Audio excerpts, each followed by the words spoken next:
The ghost of La Parva ski resort.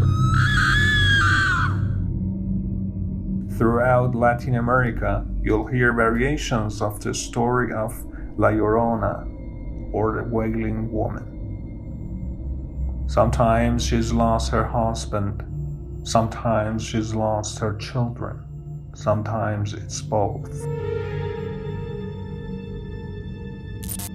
But in La Parva, a ski spot in the Chilean Andes, the Wailing Woman is named Lola, and everyone in the area swears they knew her before she died.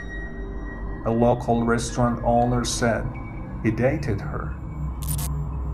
Per skier Drew Tapke says, adding that the ski patroller he heard the story from pointed at the exact haunt where this tale takes place.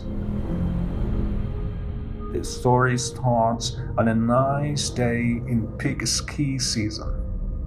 Lola and her young son plan to spend the day on the slopes.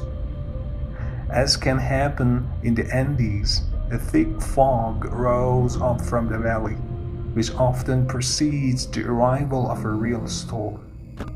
The clouds enveloped the two as they were making their way down from the top of the mountain, and they lost contact with one another, Tapke says. Desperate to find her son, Lola began screaming his name as she ran through the thick fog. Unable to see clearly, though, she stumbled down a steep slope and began sliding toward a rocky wall. By chance, a local lift operator who was returning to his cabin came across her body. He was afraid she was dead, but on closer inspection, he found she was still alive, just barely. Tapke says. Her body was covered in lacerations from sharp rocks, and the only word she said, in the faintest whisper, was her son's name.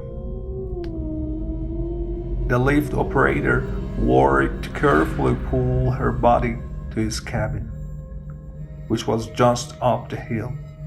He bandaged her cuts as best he could, and then ran to fetch the doctor. Together, the doctor and lift operator made their way back to his hut.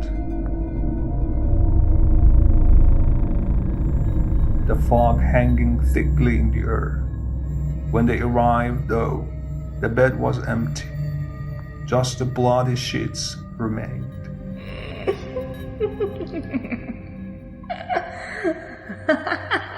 Neither the woman nor her son were ever found, Tapke says, but locals report hearing her wail for her child whenever they're near that lift operator's cabin.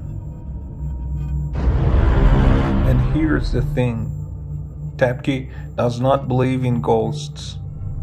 Something, however, changes when he arrives in Chile each winter.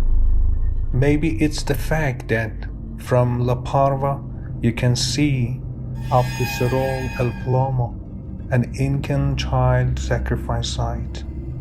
Maybe it's because Tapke has simply read so many magical realism books by authors like Juan Rulfo and Gabriel Garcia Marquez.